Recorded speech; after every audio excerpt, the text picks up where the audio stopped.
My name is Stephen White, and I'm Washingtonian, born and raised here since 1955. I grew up in Anacostas in the 50s, and it's a good thing to see people come together. Even though Trump might be in office, all hope is not lost. Martin Luther King stood for something. What brought you out today? Well, we wanted to help celebrate Martin Luther King's birthday and reassert our allegiance to volunteerism and community services. So, I went to school down at Morehouse College, so I got to learn a lot about Martin Luther King's history and got to see it for myself because a lot of the Kings were still living and there at the time. And I just really, it's a day that I treasure and glad to be here.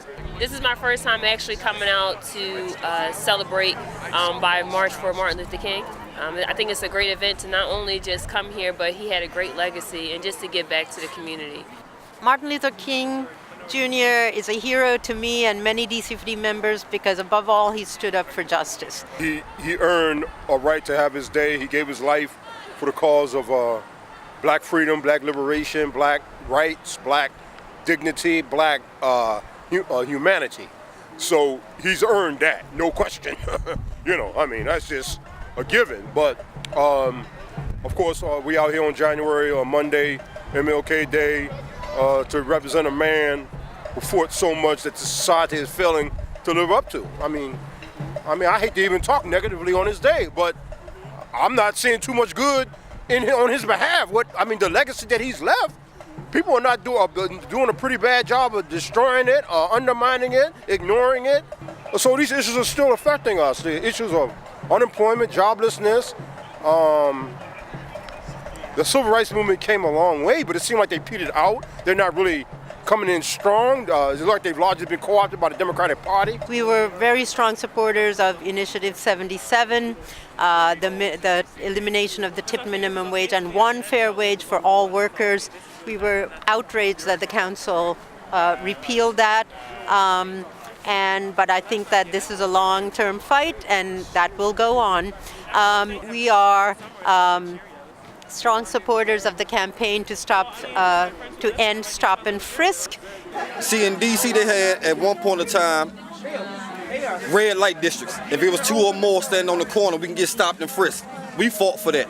When they was closing down all the go-go's in this, not only in Maryland, but especially in DC, we fought for that. The Nobles Act, we fought for that. We were the ones that was putting out the newsletters, that was waking up the youngest, that was waking up the city about what was going on. Do you all know about any of the efforts to end police brutality in the district? We've marched. I know that we've had city meetings. We've done a lot, but it seems as though they're not listening to us. They really aren't. It's like they're deaf. And we were also strong supporters of the Fair Evasion Decriminalization Act, and we will be fighting to have the council overturn the mayor's horrendous veto of that bill. So there are, of course, individual pieces of legislation that are better than others. However, the reality is the real problem is not individual pieces of legislation or individual laws. The problem is that black communities are effectively under colonial domination. We're domestic colonies, and that's what we need to end, not individual laws or individual policies of the police. That's what we need to fight for, is for power over aspects of our lives, not to change one law here or there. Yeah, so with Jewish Voice for Peace DC, we're working to create a world that's free for everyone. So as Jewish Americans, we're inspired to challenge basically the idea that only Jewish people should be free and safe in the historic land of Palestine. Instead say that we support Palestine liberation, Palestinian freedom, but we're also trying to show up for that at home. So, Jewish Americans, especially white Jewish Americans, have often, pretty progressive, but not necessarily always standing with communities of color, and so we try to create a progressive Jewish politic.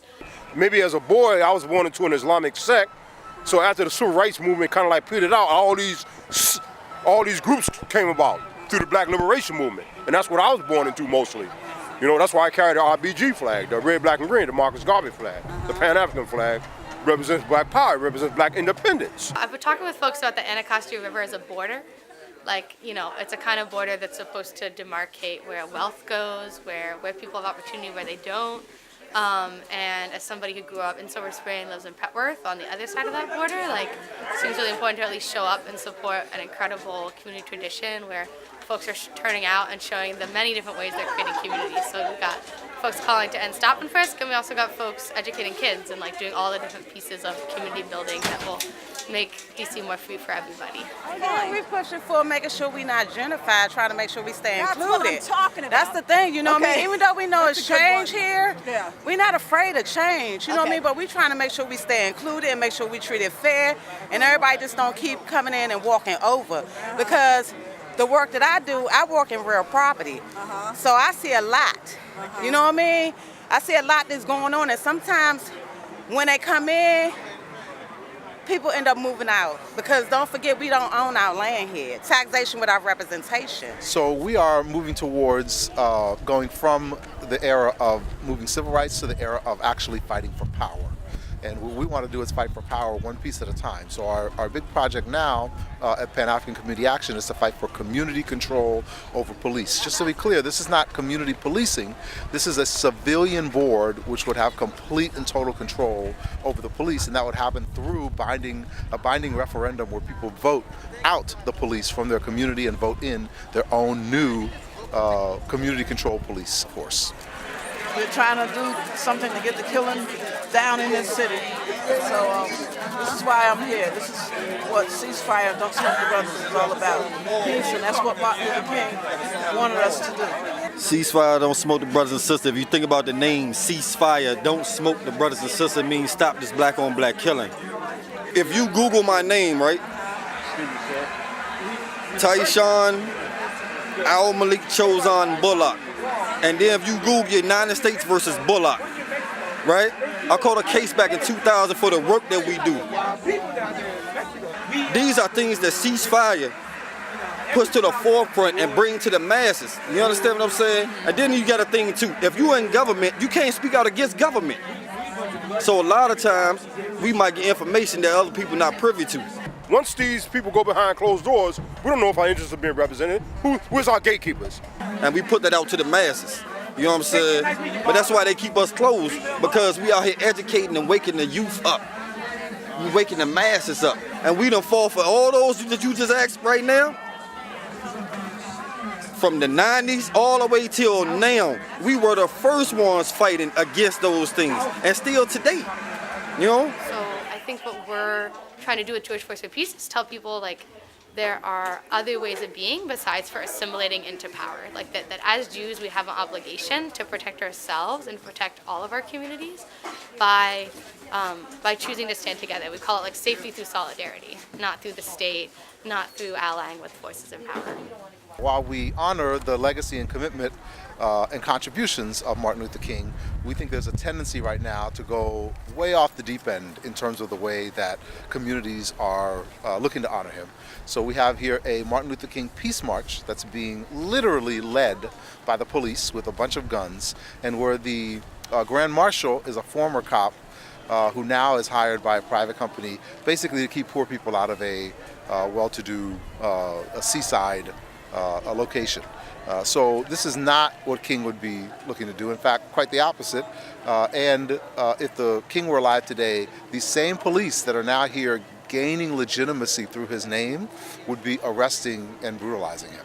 And there's no question in my mind that he would be supporting criminal justice reform, Black Lives Matter issues today, because those are absolutely the kind of principles he was fighting for.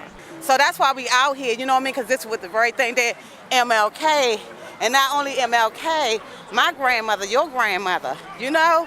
Come on, and if we ain't out here, they're going to turn over in their graves and say, what you doing? Wake up.